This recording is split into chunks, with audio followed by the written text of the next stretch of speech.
नमस्कार पिले माने बर्तमान आम प्रीवियस ईयर क्वेश्चन जो एनएमएमसी आम डिस्कसन करते तार सेकेंड पार्ट बा आमर 2016 और 17 मसीहार प्रीवियस ईयर क्वेश्चन को डिस्कसन को तुम बहुत स्वागत। बर्तमान देखा जे गला क्लास आम देखी जे बहुत गुरे डिस्कसन होता तार एक्सप्लेनेशन भी बहुत भल होता। एबे बर्तमान ता पर वर्ष माने जो 15-16 था 16-17 क्वेश्चन टाक बर्तमान आम आग को नवा। बता देखा 16-17 क्वेश्चन ने कौन कौन सबू एसएसटी बा सोशल साइंस बा सामाजिक विज्ञान रु कौन कौन टॉपिक आसला कवर होता आ तार आंसर सब कौन कौन केमी सुझा पड़ता ना भिड़ पड़ता को भाव में पड़ता आ ता पैटर्नटा कौन रोचे किसी चेंज टॉपिक से चेंज कर से ढांचार ही पकाउंट।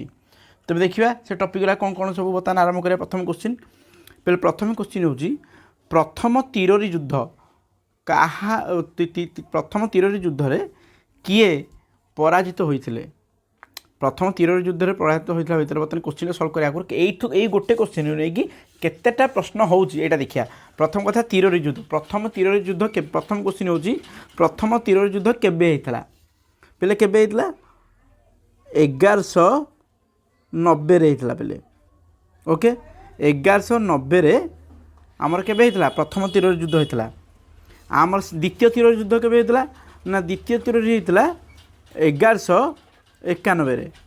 ओके 1191 आमर द्वितीय तीर युद्ध होता। तार यही जो युद्ध होता यहाँ गला गोटे क्वेश्चन गला ये भी क्वेश्चन आसपे या छाड़द या नहीं आउ कौन तीर युद्ध हो पार ना या नहीं आउ गोटे हम द्वितीय प्रथम तीर युद्ध द्वितीय तीर युद्ध दुईटा भी जो कह से क्या भितर होता प्रत्येक मन रख पिले क्या भितर होता ना मोहम्मद घोरी आउ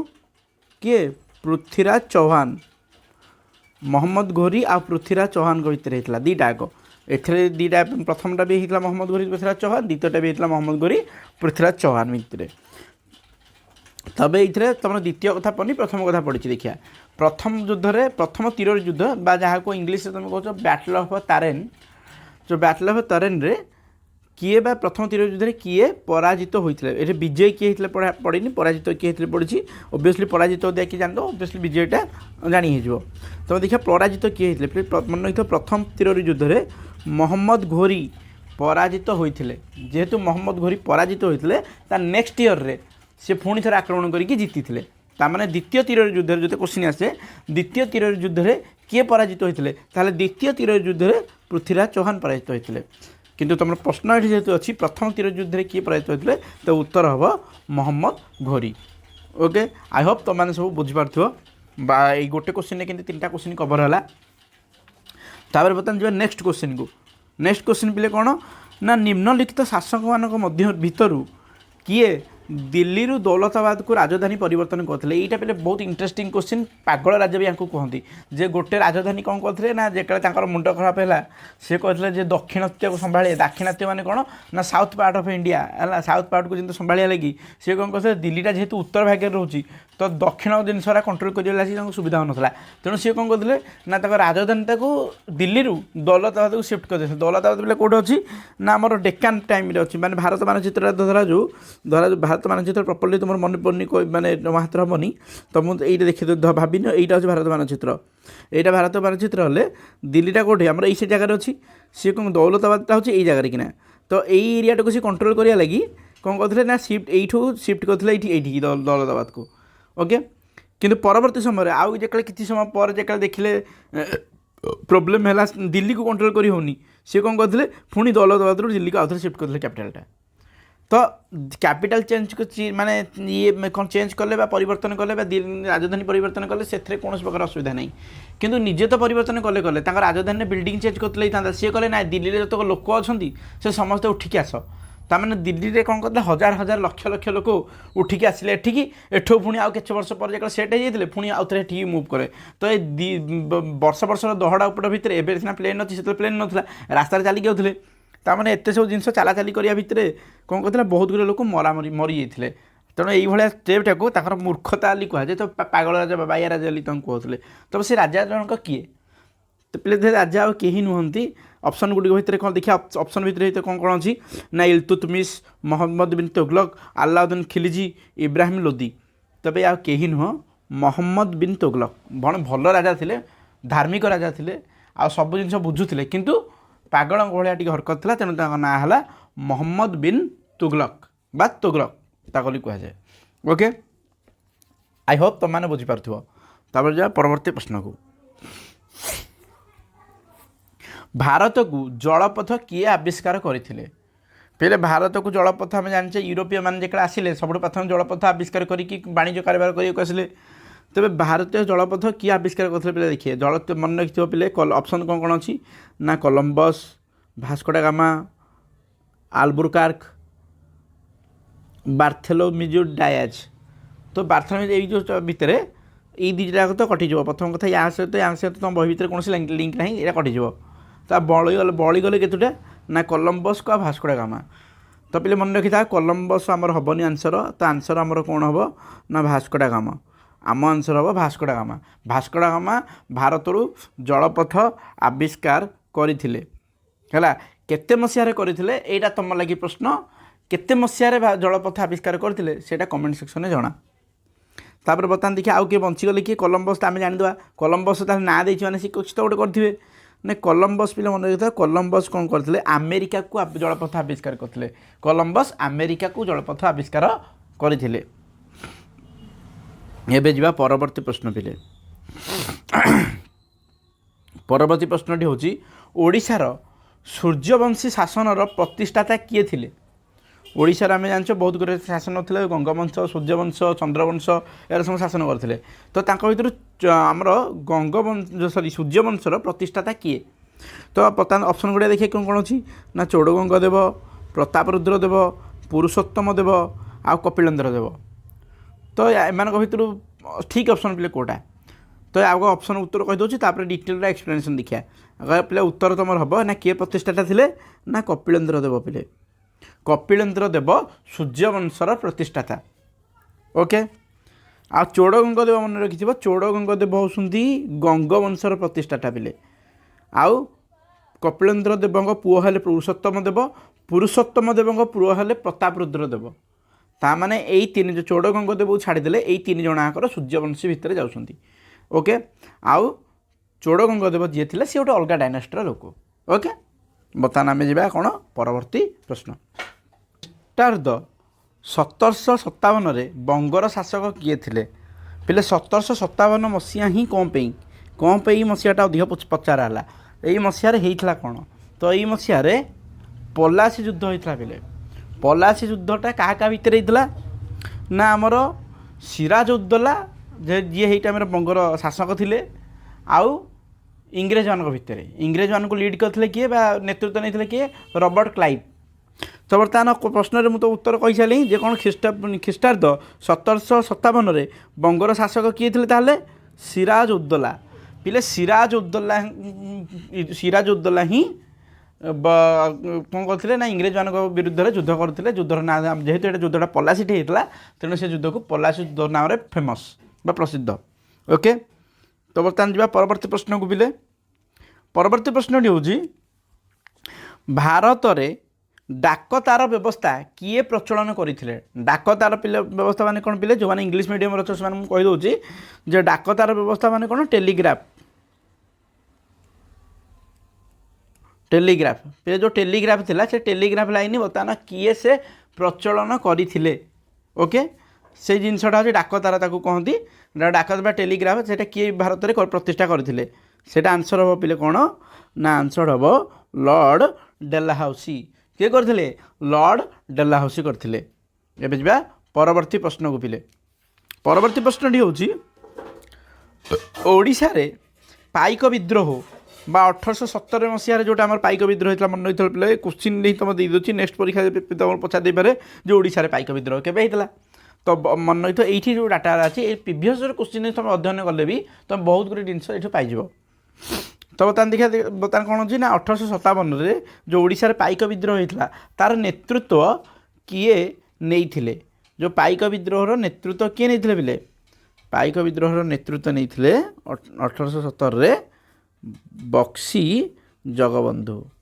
କିଏ ନେଇଥିଲେ ପିଲେ? ବକ୍ସି ଜଗବନ୍ଧୁ। ଯେହେତୁ ବକ୍ସି ଜଗବନ୍ଧୁ ନେତୃତ୍ୱ ନେଇଥିଲେ ଆମର ପାଇକ ବିଦ୍ରୋହର। ବର୍ତ୍ତମାନ ଯିବା ପରବର୍ତ୍ତୀ ପ୍ରଶ୍ନକୁ। ପରବର୍ତ୍ତୀ ପ୍ରଶ୍ନ ପିଲେ କେବେ ଭାରତୀୟ ଜାତୀୟ କଂଗ୍ରେସ ପ୍ରତିଷ୍ଠା ହୋଇଥିଲା? ପିଲେ 15-16ରେ ମୁଁ ତୁମକୁ ଏଇଟା କହିଥିଲି। 15-16 ମସିହାରେ କୋଶ୍ଚିନ୍ ଡିସ୍କସନ୍ କଲାବେଳେ ଜାତୀୟ କଂଗ୍ରେସ ଉପରେ କୋଶ୍ଚିନ୍ ଆସିଥିଲା। ମୁଁ କହିଥିଲି ଏଇଟା କେବେ ପ୍ରତିଷ୍ଠା ହେଇଥିଲା ମସିହା ବି କହିଥିଲି ଯେ ଏଇଟା ପଢ଼ିପାରିଲି। ଦେଖ 15 ମସିହାରେ କହିଥିଲି କିନ୍ତୁ 16 ମସିହାରେ ତାର ଉପରେ ପଡ଼ିଛି। ସତୁକତ ପଡ଼ିଛି କ'ଣ ନା କେବେ ଭାରତୀୟ ଜାତୀୟ କଂଗ୍ରେସ ପ୍ରତିଷ୍ଠା ହେଇଥିଲା। ତାମାନେ ପ୍ରିଭିୟସ୍ ଇୟର୍ କୋଶ୍ଚିନ୍ର ଲେକ୍ଚରକୁ ଯିଏ ଆମର ଧ୍ୟାନ ସେ ଦେଖୁଥିବ ଶୁଣୁଥିବ ତାର ଏଇଟା ବେନିଫିଟ୍ ଗ୍ୟାରେଣ୍ଟି ହେବ। ତ ବର୍ତ୍ତମାନ ଦେଖିବା କ'ଣ କି ଆନ୍ସର୍ ପିଲେ କ'ଣ ଅଛି ନା ଯେହେତୁ ଆମେ ଦେରି କରି କ'ଣ କହିବା ନା କେବେ ପ୍ରତିଷ୍ଠା ହେଇଥିଲା 1885ରେ 1885ରେ ଭାରତୀୟ ଜାତୀୟ କଂଗ୍ରେସ ପ୍ରତିଷ୍ଠା ହେଇଯାଇଥିଲା। ଏବେ ଯିବା ପରବର୍ତ୍ତୀ ପ୍ରଶ୍ନ ରାମକୃଷ୍ଣ ମିଶନର ପ୍ରତିଷ୍ଠାତା କିଏ? ଆମେ ଜାଣିଛେ ଧର୍ମ ସଂସ୍କାର ଆନ୍ଦୋଳନ ଏଇଟା କେଉଁଠୁ ହେଇଛି ପିଲେ ଧର୍ମ ସଂସ୍କାର ଆନ୍ଦୋଳନ ଟପିକ୍ରୁ ଆସିଛି। ତ ଧର୍ମ ସଂସ୍କାର ଯେଉଁ ଆନ୍ଦୋଳନ ଟାଇମ୍ରେ ଯେଉଁ ଆମର ସଂସ୍କାର ବହୁତ ଗୁଡ଼ିଏ ଆନ୍ଦୋଳନ ହେଉଥିଲେ ରାଜା ରାମମୋହନ ରୟ ଆସିଥିଲେ, ବିବେକାନନ୍ଦ ଆସିଥିଲେ, ଆମର ଦୟାନନ୍ଦ ସରସ୍ୱତୀ ଆସିଥିଲେ, ଯେଉଁମାନେ କି ବିଭିନ୍ନ ପ୍ରକାର ସଂସ୍କାର ଆଣିଥିଲେ ସମାଜରେ। ତ ତା ଭିତରୁ ଏଇ ସଂସ୍କାର ଟପିକ୍ରୁ କୋଶ୍ଚିନ୍ ଆସିଛି। ତ ଯେହେତୁ କୋଶ୍ଚିନ୍ ଆସିଛି ତ ବର୍ତ୍ତମାନ କୋଶ୍ଚିନ୍ ଆମର କ'ଣ ନା ରାମକୃଷ୍ଣ ମିଶନର ପ୍ରତିଷ୍ଠାତା କିଏ ପିଲେ? ରାମକୃଷ୍ଣ ମିଶନର ପ୍ରତିଷ୍ଠାତା କିଏ? ରାମକୃଷ୍ଣ ମିଶନର ପ୍ରତିଷ୍ଠାତା ହେଉଛନ୍ତି ସ୍ୱାମୀ ବିବେକାନନ୍ଦ। ସ୍ୱାମୀ ବିବେକାନନ୍ଦ ରାମକୃଷ୍ଣ ନିଜେ ଏଇଟା ପ୍ରତିଷ୍ଠା କରିନଥିଲେ, ତାଙ୍କ ଶିଷ୍ୟ ତାଙ୍କର ସବୁଠାରୁ ପ୍ରିୟ ଶିଷ୍ୟ ସ୍ୱାମୀ ବିବେକାନନ୍ଦ ୟାକୁ ପ୍ରତିଷ୍ଠା କରିଥିଲେ। ଏବେ ଯିବା ପିଲେ ପରବର୍ତ୍ତୀ ପ୍ରଶ୍ନକୁ। ପରବର୍ତ୍ତୀ ପ୍ରଶ୍ନଟି ହେଉଛି ପିଲେ ସୋସିଆଲ କଣ୍ଟ୍ରାକ୍ଟ ପୁସ୍ତକ କିଏ ରଚନା କରିଥିଲେ? ଯେଉଁମାନେ ସୋସିଆଲ କଣ୍ଟ୍ରାକ୍ଟ ପିଲେ ତୁମେ ଜାଣିଛ ଯେଉଁମାନେ ଇଂଲିଶ ମିଡ଼ିୟମ୍ ଥିଲେ ସେମାନେ ଏଇଟା ଓଡ଼ିଆ ମିଡ଼ିୟମ୍ ପିଲା ଏଇଟାକୁ ମନେ ରଖୁଛନ୍ତି କି ନା ମୁଁ କହିପାରିବିନି, କିନ୍ତୁ ଆମର OAV ପିଲା ଆଉ CBSE ଅଣ୍ଡରରେ ଯେଉଁମାନେ ପରୀକ୍ଷା ଦେଉଛନ୍ତି ସେଇମାନଙ୍କ ଲାଗି ଏଇଟା ସେମାନେ ଗ୍ୟାରେଣ୍ଟି ଜାଣିଥିବେ ଯେ ସେମାନଙ୍କର ପଢ଼ା ହେଉଛି ଯେ ସୋସିଆଲ କଣ୍ଟ୍ରାକ୍ଟ ଗୋଟେ କେବେ ବି ହେଉଥିଲା। ତ ମୁଁ କହିଦେଉଛି ସୋସିଆଲ ଅପସନ୍ ଗୁଡ଼ାକ ହେଉଛି କ'ଣ ନା ଭୋଲ୍ଟାୟାର, ମଣ୍ଟେସ୍କ୍ୟୁ, ରୁସୋ, ଦିଦେରା। ତ ୟା ଭିତରୁ ପିଲା ଆନ୍ସର୍ ହେବ ରୁସୋ। ସୋସିଆଲ କଣ୍ଟ୍ରାକ୍ଟ ବୁକ୍ କିଏ ଲେଖିଥିଲେ ନା ରୁସୋ ଲେଖିଥିଲେ ଦ ସୋସିଆଲ କଣ୍ଟ୍ରାକ୍ଟ ବା ସାମାଜିକ ଚୁକ୍ତି। ବହି ନାଁର ଓଡ଼ିଆଟା ହେଉଛି ସାମାଜିକ ଚୁକ୍ତି। ଯିବା ପିଲେ ପରବର୍ତ୍ତୀ ପ୍ରଶ୍ନକୁ। ପରବର୍ତ୍ତୀ ପ୍ରଶ୍ନ ପିଲେ ଆମର ସମ୍ବିଧାନର ବର୍ତ୍ତମାନ ଇତିହାସ ସେକ୍ସନ୍ରୁ ବର୍ତ୍ତମାନ ବାହାରିକି ଆସି ଆମର ରାଜନୀତି ବିଜ୍ଞାନ ବା ପଲିଟିକ୍ସ ସେକ୍ସନ୍କୁ ଆସିଯିବା। ପଲିଟିକ୍ସ ସେକ୍ସନ୍ରୁ କ'ଣ କୋଶ୍ଚିନ୍ ଆସିଛି ପିଲେ ସମ୍ବିଧାନର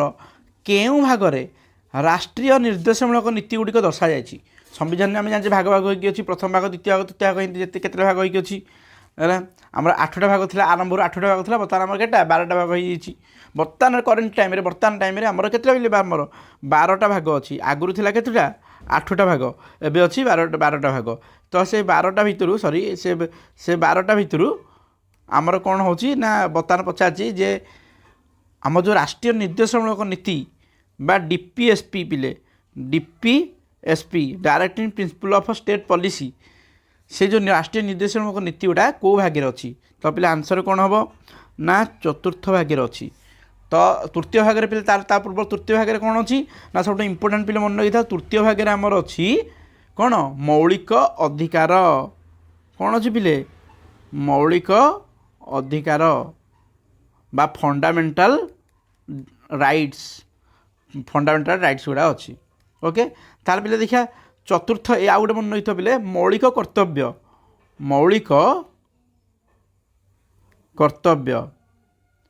କର୍ତ୍ତବ୍ୟ ବା ଫଣ୍ଡାମେଣ୍ଟାଲ ଡ୍ୟୁଟିଜ୍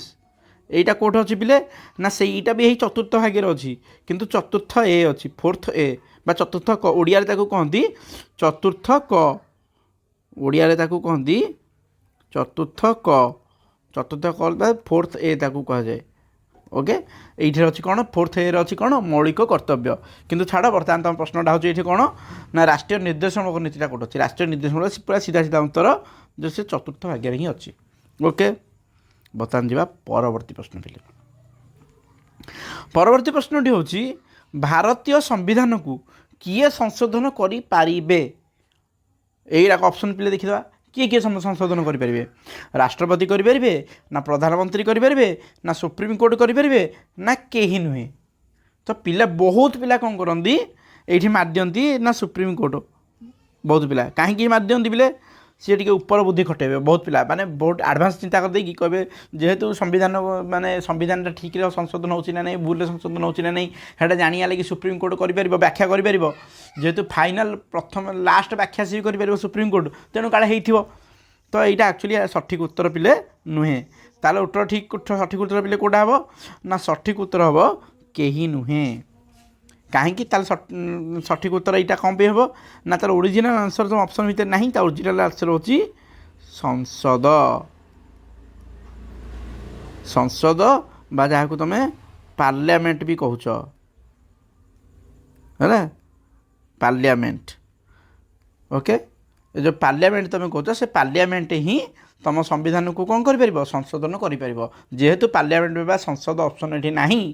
तेणु यहाँ उत्तर हम क्यों ही ऑप्शन डी के ही नुहे तापर परवर्ती प्रश्न को आसिया पिले परवर्ती प्रश्न टी हूँ क्यों तारीख रे भारतर राष्ट्रीय मानव अधिकार आयोग गठित होइथिला क्यों तारीख रे पिले गठित होइथिला तो आंसर हम ऑप्शन 68 नंबर होची ऑप्शन सी 12 अक्टोबर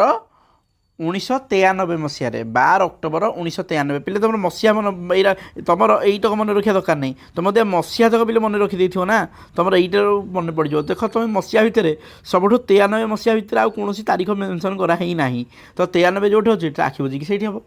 ताने 93 12 अक्टोबर 93 होता मानवाधिकार राष्ट्रीय मानवाधिकार कमिशन एवं देखिए परवर्ती प्रश्न हूँ पिले निम्नोक्त केउंटी एक जातीय राजनैतिक दल निम्नोक्त केउंटी एक जातीय राजनैतिक दल ताने ये बहुत गुरे राजनैतिक दल देती भर सब तो लोकाल राष्ट्रीय राष्ट्रीय बोले कौटा है तो राजनैतिक दल टपिक चापगोष्ठी चापगोष्ठी और राजनैतिक दल टपिक आसी तो देखिए बहुजन समाजवादी पार्टी राष्ट्रीय लोकदल तृणमूल कांग्रेस विजु जनता दल पिले यहाँ मन रखी हम जेहेतु तुम ओडिशार पिला तो विजु जनता दल तो नुह पिले राष्ट्रीय पार्टी कारण यहाँ ओडिशार कौन यहाँ ओडिशार लोकाल पार्टी है ना आ तृणमूल कांग्रेस पिले नुह कहीं ना तृणमूल कांग्रेस एवं कौन से जेहेतु तृणमूल कांग्रेसटा तुम वेस्ट बेंगल सब अधिका कौट अच्छी वेस्ट बेंगल किंतु यहाँ कटिला ताहले राष्ट्रीय लोकदल यहीटा भी कटिव तार बड़ा कौन ना बहुजन समाजवादी पार्टी यहीटा अच्छी दीटा ना 3टा स्टेट अच्छी विशेषकर कौटी ना आमर यूपी रे अच्छी अधिका यूपी बिहार राके अधिका अच्छी तामाने राष्ट्रीय बहुत समाजवादी पार्टी सिया हूँ आमर कौन जातीय दल ये ही गोटे आम जातीय दल बाकी लोकाल किंतु पिले ये टी अपडेट तुम हो जेहेतु यहाँ 16-17 मसीह क्वेश्चन तेणु तुमको लाटेस्ट न्यूज़टा सदा अपडेट होगा पड़ो जब ये प्रश्न पचारूँ ताले यही प्रश्न भितर तुमको कौन करा पड़ो तुमको चेंज करा पड़ो तुम आइडियोलॉजी कौन भी ना बर्तमान तृणमूल कांग्रेसटा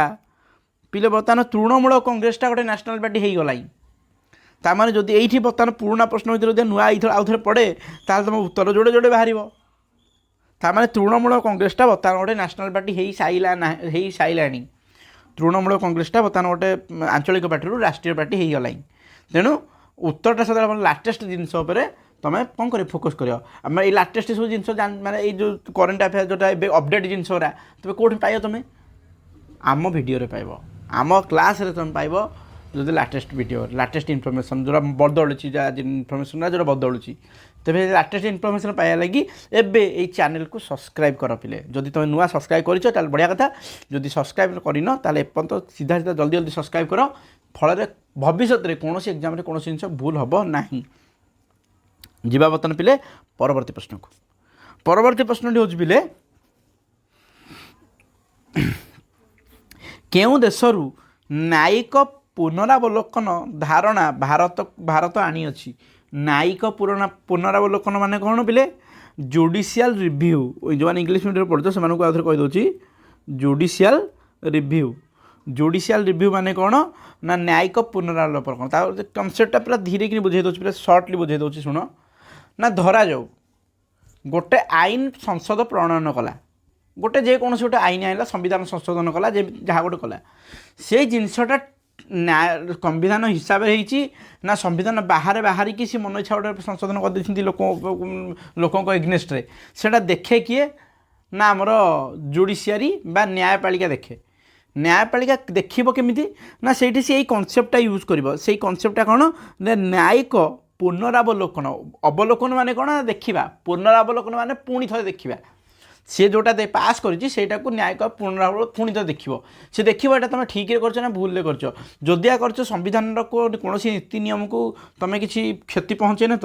तो सहीटा को कौन कर से देखिकी से जिनसटा को तापर जब धर जो सी तुम किसी भूल भाल कर सी कौन कर सेटा को असिद्ध घोषणा करदेव बा नन आड नल आड भयड करदेव असिद्ध घोषणा करदेव असिद्ध घोषणा करदेव माने कौन से संविधान जो संशोधन होती से आक्ट पास होता अकामी हो कम कर जो कनसेप्टा कहती न्यायिक पुनरावलोकन सेटा आम भारतर कनसेप्ट नुह से कौन अलग गोटे कौन देशर कनसेप्ट जोटा कि आम आनीचे सेटा कौ देश पिला आनी प्रश्नटा अच्छे यहाँ प्रश्नटा कौन ना कौ देश आई तो पिला ऑप्शन गुरे कौन कर ऑप्शन देती इंग्लैंड अमेरिका कनाडा स्विट्जरलैंड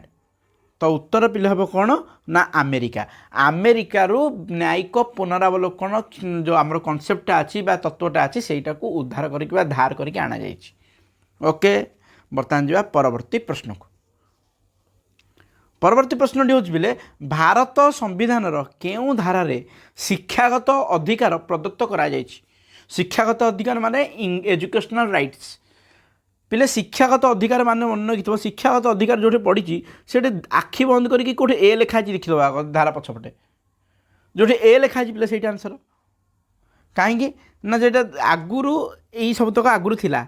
से धारा 21 भितर ए करके सेटा पुरैसिंती तो आंसर पिले कौन हम ना आंसर हम तार धारा 21 रे शिक्षागत अधिकार प्रदत्त करा दिया जाए ओके एबे जिबा परवर्ती प्रश्न को पिले परवर्ती प्रश्नटी हूँ भारतीय संसदर मिलित अधिवेशन रे किए अध्यक्षता करती जदि पूर्व वर्ष क्वेश्चन देखा पूर्व वर्ष किए अध्यक्षता राज्यसभा किए अध्यक्षता करती हाँ 15 मसीह पड़ी 16 मसीह पड़ी मिलित अधिवेशन आईटा ही पचार परवर्ती माने परवर्ती परीक्षा पचार पारे जे किए से लोकसभा अध्यक्षता करती ताने ये पढ़ा कौन संसदर मिलित अधिवेशन जो कौन जिनस जॉइंट सिटिंग हुए पे मिलित अधिवेशन माने कौन ना जॉइंट सिटिंग जिते मिलित अधिवेशन जिते हुए दुईटा कक्ष मिसिकी बसती लोकसभा राज्यसभा मिसिकी बसती से समय किए अध्यक्षता करती बा चेयरमैन हुंती किए तो मन तो पिले ऑप्शन कौन कौन देती ना प्रधानमंत्री बसती ना उपराष्ट्रपति ना लोकसभा बाचस्पति ना राष्ट्रपति पिले राष्ट्रपति सीना आमर संसदर पार्ट कि सी कौन अध्यक्षता कौन जगार करती ना तेणु यहाँ कटिज उपराष्ट्रपति जेहेतु सी आमर गोटे पार्लियामेंटर सी अध्यक्षता राज्यसभा कले भी पार्लियामेंटर पार्लियामेंटर कौन प्रकार पार्ट नुह सी तेणु कौन मिलित अधिवेशन सी बसीपारे ना प्रधानमंत्री निजे जड़े एमपी तेणु सी एमपी बा मेंबर ऑफ पार्लियामेंट तेणु सी कौन प्रकार अध्यक्षता करें ना तापर बंची गले किए बिले लोकसभार बाचस्पति जेहेतु लोकसभा गोटे बड़ गृह माने आमर लोकप्रिय गृह तेणु तार लीडर को ही से जॉइंट सिटिंग रे बसिया को दिया जाए तामें उत्तर पे कौन पिले पिले लोकसभार बाचस्पति ही भारतीय संसदर मिलित अधिवेशन अध्यक्षता करती एबे जिबा पिले परवर्ती प्रश्न को परवर्ती प्रश्नटी पिले भारतीय नागरिक मौलिक अधिकार गुड़ी किए सुरक्षा प्रदान करे भारतीय नागरिक मान तुम पाखे पे आम जाने आम समस्त पाखे मौलिक अधिकार अच्छे आम जहाँ को अधिकार को उपभोग करुचे ओके से अधिकार को किए से सुरक्षा दूसरी उपराष्ट्रपति सुरक्षा दौरान प्रधानमंत्री दौरान ना उपराष्ट्रपति पे आम जाने टी पूर्व न्यायिक पुनरावलोकन टाइम कही जे तुम अधिकार भूल कले कि ठीक कले हेटा देखिए किए सुप्रीमकोर्ट ताने से जो नाई उत्तर आम कौन सुप्रीमकोर्ट हम पे सुप्रीमकोर्ट ही तुम अधिकारटा क्षुण्ण न हुए सेटा करे तुम अधिकार जब किसी हरैला तुम राष्ट्रपति को जाकि कहनी मो राष्ट्रपति खराब होगा तुम प्रधानमंत्री को जाकि कंप्लेन कर कि उपराष्ट्रपति को कंप्लेन करनी तुम कंप्लेन क्या कर ना तुम कंप्लेन कर न्यायालय सुप्रीमकोर्ट रे हाईकोर्ट रे सब जगह कंप्लेन कोर्ट रे कंप्लेन कर तो जेहेतु ये सुप्रीमकोर्ट ही ऑप्शन अच्छी ताहले तुम उत्तर हम कौन बिले सुप्रीमकोर्ट बा उच्च न्यायालय उच्चतम न्यायालय तुम रोचे कौन ना मौलिक अधिकार सुरक्षादाता ओके बर्तमान जा परवर्ती प्रश्न को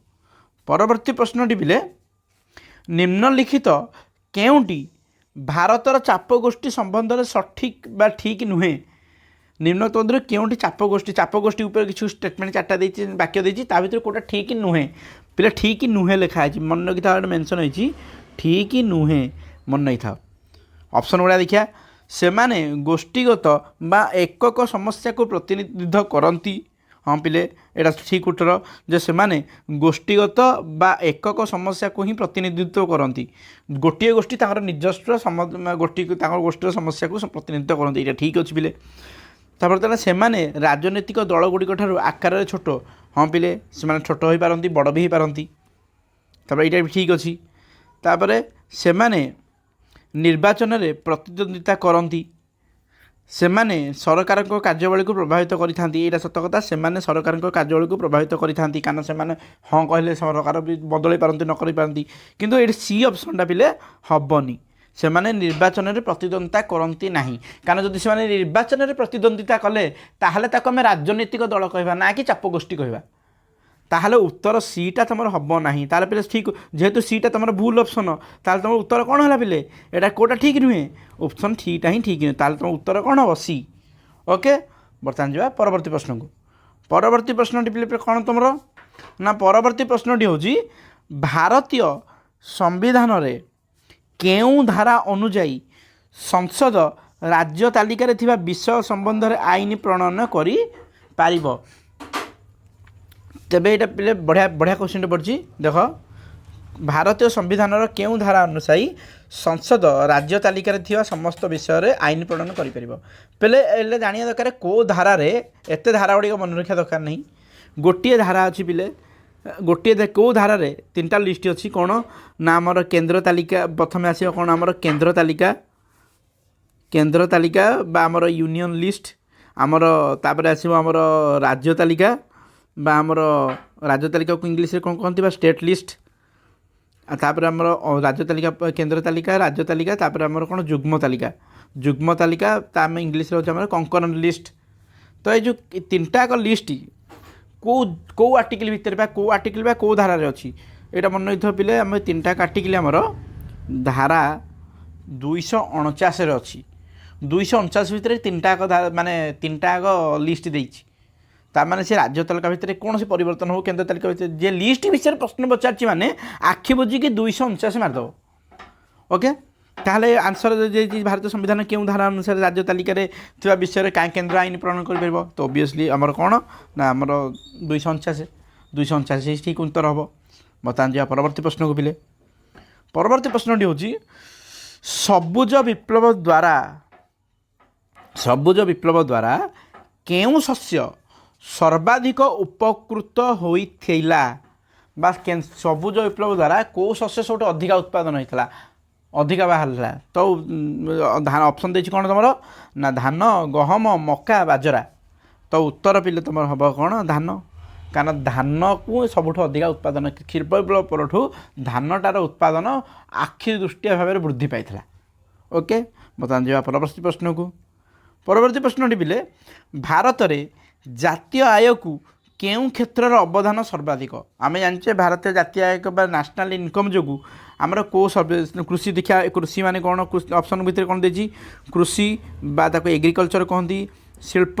ताको आमर इंडस्ट्री कहती ताको आमर तापर आंतर्जातिक वाणिज्य बा इंटरनेशनल ट्रेड तापर बताना सेवा बा सर्विस सेक्टर तो पिले इंग्लिश मीडियम कहीदेली ता माने कौन तो बता देखा तार उत्तर कौन हम पिले तार उत्तर हम कौन तार उत्तर हम सेवा सेक्टर बा सर्विस सेक्टर ही आम जातीय आयर अवदान सबुठ अधिका एटा मन रखि थो उत्तर हम सेवा परवर्ती प्रश्नटी हूँ पिले कौन ना भारतीय रिजर्व बैंकर मुख्य कार्यालय केउठारे अवस्थित भारतीय रिजर्व बैंकर मुख्य कार्यालय कौट अच्छी पिले मुंबई रे अच्छी कौट अच्छी पिले मुंबई रे तो बेटी कौन से ऑप्शन देखा दरकार नहीं मुंबई रे ही रिजर्व बैंक ऑफ इंडिया रो मुख्य कार्यालय बा मेन ऑफिस अच्छी बता जा परवर्ती परवर्ती प्रश्न यहीटा टी पिले कनसेप्ट प्रश्न पचार ट्रिक प्रश्न पचार देखिया बुलेगिरी पचार मुद्रास्फीति समय रे किए लाभवान हुए मुद्रास्फीति गोटे एमितिया टाइम जो टाइम रे कौन होता ना तुम जिनस गुड़ाकर दर दाम कौन हो ना बढ़ी जाइए ओके मुद्रा गोटे जिनपतर दरदाम को बढ़ी जावाक कौन कहते मुद्रास्फीति कहती। तो मुद्रास्फीति जो दरदाम सब बढ़ी लाभ कहाँ रोचे कृषकर ना खाउटी खाउटी माने जो आने किणुचे कंज्यूमर कहते कस्टमर कंज्यूमर कहते कस्टमर भी कहीपर। ओके तापर स्थिर आय गोष्ठी माने जो मैंने परमानेंट गोटे प्रकार आय कर सदाବେଳେ कौन मैंने फॉर एग्जांपल चाकरिया माने गोटे प्रकार दरमा सदाବେଳେ पाती। तापर कि ऋणदाता जो मैंने लोन दौरान लोक पैसा दौरान धार दौरान लोक मानक से अधिक हुए। तो उत्तर पिले तार कौन हम ता उत्तर हम पिले कृषक 70 है कृषक। तुमको सारे कृषक कहते कारण कृषक जहाँ चाष कला जहाँ उत्पादन कला से जिनसा कौन बढ़े बिकिपर मुद्रास्फीति मैंने कौन मौलिक आवश्यक माने नॉर्मल जिनसर दरदाम बढ़ीगला। फॉर एग्जांपल आज धान सी आज कौन कर गहम उत्पादन कर आज आम अटार प्राइस बढ़ीगला मुद्रास्फीति बढ़ला माने अटा प्राइस धरा जो तुम आज 5 किलो अटाटा किणुच 200 टकर किणुच आज मुद्रास्फीति बढ़ीगला कौन अटा 5 किलोटा केते धरा जो हो 250 टका ताहले मुद्रास्फीति बढ़ीगला दरदाम बढ़ीगला। जेहेतु दरदाम बढ़ीगला आम कृषक जी गहम उत्पादन करे सी कौन कर गहमटा जी टकर बिकुला ताठ अधिक टकर बिकिब कारण जिनस आवश्यकता बढ़ी जाइए लोकंर ताने यही जो जिनसटा है लाभ कहार है कृषकर जी जिनिस उत्पादन करुच्ची। ओके परवर्ती प्रश्न आम कौन ना परवर्ती प्रश्न को परवर्ती प्रश्नटी हूँ कौन ना भारत क्षेत्र में निम्नलिखित केउंटी ठीक नुहे पे यहाँ पचार खाली कौन ठीक नुहे यहाँ मार्क कर ठीक नुहे कौटा नुह हम ना। भारत एक मिश्रित अर्थव्यवस्था भारत एक अबाध अर्थव्यवस्था भारत एक शिल्पोन्नत अर्थव्यवस्था भारत एक विकासोन्मुखी अर्थव्यवस्था यहाँ बुझे तो मैंने कौन मिश्रित माने गोटे प्रकार आम अर्थनीति नुहे आमर समाजवादी अर्थव्यवस्था भी अच्छी माने लिबरालिज्म आमर मौलवादी अर्थव्यवस्था भी अच्छी है व्यक्ति को स्वाधीनता देवा वाला अर्थव्यवस्था भी अच्छी। तापर आमर क्या अबाध माने कौन अबाध माने आम मुक्त मुक्त अर्थव्यवस्था अच्छी आमर कि भारत एक शिल्पोन्नत देश शिल्पोन्नत अच्छी सहीटा हम ना कौन ना माने भारत एक विकासोन्मुखी। तो पिला उत्तर हम तुम यहाँ भारत एक शिल्पोन्नत देश भारत एक शिल्पोन्नत देश नुहे। तो उत्तर कौन पड़े पिले नुहे पड़ चढ़ाची। तो भारत एक शिल्प उन्नत नुह आमे शिल्प लगिकी एबे भी बाहर बहुत गुड़े जिनस इंपोर्ट करचे किणुचे तेणु भारत शिल्पोन्नत देश नुहे यहाँ ठीक यहाँ पिला मन रखी ठीक अच्छी। भारत मिश्रित अर्थव्यवस्था हाँ ठीक भारत को अबाध अबाध माने कौन रेस्ट्रिक्शन ना जे कहीं आसिक भारत में वाणिज्य कारबार करें हाँ। तापर भारत विकास अभिमुखे आगू बढ़ुची ताने हाँ ठीक अच्छी। ताहले भारत उत्तर बढ़ीगला कौन भारत एक शिल्पोन्नत देश नुहे है तेणु ताटा नुह ऑप्शन हम ठीक हम कौन नुहे ताने उत्तर हम सी। तापर जा परवर्ती प्रश्न पिले परवर्ती प्रश्नटी हूँ निम्नोक्त मध्य केउंटी एक भिन्न बाछ यहाँ पे जिओग्राफी को पलैला तुम प्रश्न जिओग्राफी कौन हो ना एम भर किए भिन्न अलग किए देख पे ये भिन्न कौटा यहाँ प्रथरक प्रश्न पचार गला थरक चिलिका हद उपर पचार एथरक या पचार ताने कौटे 4-5टा दे भर कौटा अलग बाछ। ओके भर देखिए कौन कौन हूँ आमर हूँ आगे कौन प्रथम देखिए कौन ब्राजिल स्रोत उपसागरीय स्रोत बेंगुएला स्रोत क्यूरोसीय स्रोत या भर स्रोत भितर सब अलग कौटा। तो पे या भर सब अलग कौन हो ना अलग हूँ सी सीटा हूँ तुम बेंगुएला स्रोत ही ताठू अलग। एवं जा परवर्ती प्रश्न को पे परवर्ती प्रश्नटी हूँ कर्दम रूपांतरित हेले क्यों शिला गठित हुए कर्दम रूपांतरित हेले क्यों शिला गठित हुए कौन शिला पे गठित हुए कर्दम रूपांतरित हेले आमर स्लेट हुए पिले है कदरमटा आमर रूपांतर चेंज हो कौटी स्लेट को। तो उत्तर कौन 82टा आमर तुम सी स्लेट कहती। तापर जा परवर्ती प्रश्न पिले परवर्ती प्रश्नटी आमर कौन परवर्ती प्रश्नटी हूँ भारतर निम्नोक्त राज्यगुड़िक मध्यरु केउं राज्य रे सर्वाधिक अंचल जंगल द्वारा आच्छादित। तो पे कौटे जंगल सब अधिका अच्छी कौ राज्य सब जंगल अधिका अच्छी पचार ऑप्शन गुड़ा कौन देखिए मध्यप्रदेश हरियाणा आसाम अरुणाचल प्रदेश। तो उत्तर पे भेरी सिंपल कौन मध्यप्रदेश रे सबुठ अधिका आमर जंगल अच्छी एटा सबुठे तुम मध्यप्रदेश अच्छी मैंने आखि बुझिकी मध्यप्रदेश मार एबे भी मध्यप्रदेश सब अधिका आ पिला इंटरेस्टिंग कथा मन सेकेंड रे को राज्य अच्छी ये तो प्रथम गला मध्यप्रदेश सेकेंड रे को राज्य सेकेंड स्टेट कोटा जो बर्तमान जंगल सब अधिका अच्छी एବେका टाइम 2025 मसीहा हिसाब से 2025 मसीहा हिसाब से प्रथम 1 नंबर तो मध्यप्रदेश थी एबे भी मध्यप्रदेश अच्छी 2 नंबर पिला हूँ आम कौन ना ओडिशा ओडिशा सब अधिका जंगल अच्छी द्वितीय हिसाब से तापर आमर बर्तमान परवर्ती प्रश्न पे आमर कौन ना भारतर निम्नोक्त जातीय उद्यान गुड़िक मध्य केउंटी अरुणाचल प्रदेश रे अवस्थित अरुणाचल प्रदेश 4टा ऑप्शन देछि या भितर कोटा अरुणाचल प्रदेश रे जाउछि सेटा तुम माने कहब कौन बिले ऑप्शन गुड़ाक अच्छी ऑप्शन गुड़ाक अच्छी चांदीपुर जातीय उद्यान नामदफा जातीय उद्यान दुधुआ जातीय उद्यान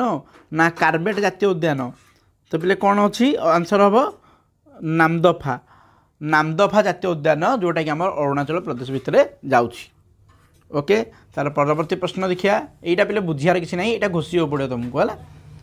यहाँ कौटे कौन अच्छी यहाँ घोषी पड़ो यहाँ बुझियार किसी ना बहुत गुड जिन बुझियार अच्छी कि यहाँ बुझियार जिन ना यहाँ घोषियार जिनस तापर परवर्ती प्रश्न होची भारतर केउं राज्य रबर चाष अग्रणी पिले भारतर को राज्य सब अधिका रबर चाष हुए तो मन रही कौटे हुए ना केरल में हुए केरल सब अधिका रबर चाष हुए बता जा परवर्ती प्रश्न को परवर्ती प्रश्न पिले भारतर केउं अंचल को भारतर रूर बोली कहुए भारतर रूर बोली केउं जगह कौ अंचल को कहुए रेवा मालभूमि बस्तर मालभूमि सिलिंग मालभूमि छोटनागपुर मालभूमि तो आंसर हम पिले कौन ना छोटनागपुर मालभूमि को भारतर रूर बोली भी कहुए रूर माने कौन जोटा सबुठ ब्यूटीफुल जिनस बहुत सुंदर जिनस छोटनागपुर मालभूमिटा देखिए बहुत ब्यूटीफुल है नेचुरल ब्यूटी पूरा परफेक्टली अच्छी ये ता माने बताने जा परवर्ती प्रश्न को परवर्ती प्रश्न पिले कौन ना विक्रम साराभाई महाकाश केन्द्र भारतर केउं राज्य में अच्छी विक्रम साराभाई तुम जानच जी सबुठ अधिक आमर कौन कर विक्रम साराभाई आमर जो स्पेस सेंटर तांको कंट्रीब्यूशन सब अधिका सी जो प्रथम स्टेट जो लॉन्च करते स्टेशनटा से स्टेशनटा बर्तमान भारतर कौ राज्य अच्छी कौ राज्य अच्छी पिले केरल रे अच्छी कौटे अच्छी केरल रे विक्रम साराभाई महाकाश केन्द्र अवस्थित ओके बर्तमान जा परवर्ती प्रश्न को परवर्ती प्रश्नटी होची केउंटी भारत और म्यांमार मध्य एक जलभाषिका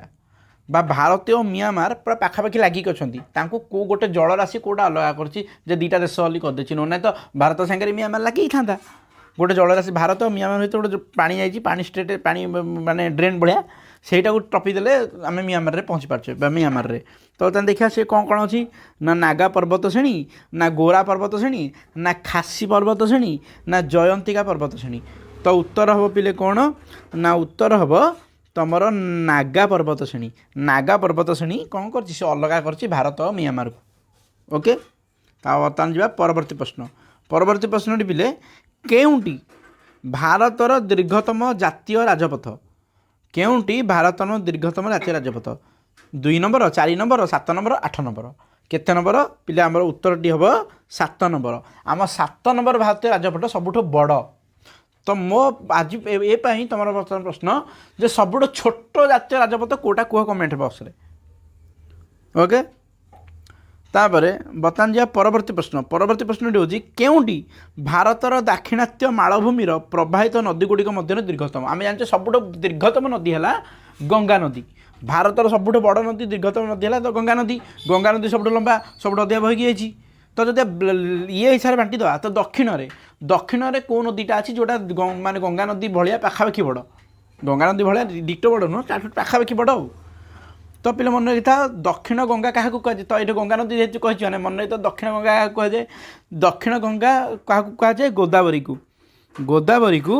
आमर दक्षिण गंगा आली कहुए पिले दक्षिण गंगा जेहेतु दक्षिण में बहुत गोदावरी दक्षिण गंगा कहुए तो गोदावरी ही आमर सबुठ दक्षिण में बुहा होता नदी गुड़ा सहित सबुठ बड़ ओके ताको होता कि दक्षिण गंगा आली भी कहुए से लंबा को देखिकी तो उत्तर कौन हो पिले गोदावरी नदी यहीटा था पिले तुम तुम 2016-17 मसीहार एसएसटी बा social science NMMS social science section. आशा करुँची तुम मैंने वीडियो को बहुत भले बुझीपार प्रश्न को आम परवर्ती क्लास रे कौन करवा ना 17-18 मसीहार यहाँ 15-16-17 गला 17-18 मसीहार प्रश्न को ब्रीफली डिस्कसन करवा। ओके तो से पर्यंत जेहेतु तुम कौन प्रकार अपडेट मिस करनी तेणु चैनल को सब्सक्राइब कर लाइक कर आउ कौन डाउट अच्छी कमेंट कर आउ सेटा तुम सांग पठा जो मैंने एनएमएस परीक्षा देवे पाक वीडियोटा शेयर कर। ओके आम देखा परवर्ती क्लास रे से पर्यंत खाओ पिओ पाठ पढ़ आउ बिना टेंशन पाठ पढ़। ओके रोची नमस्कार।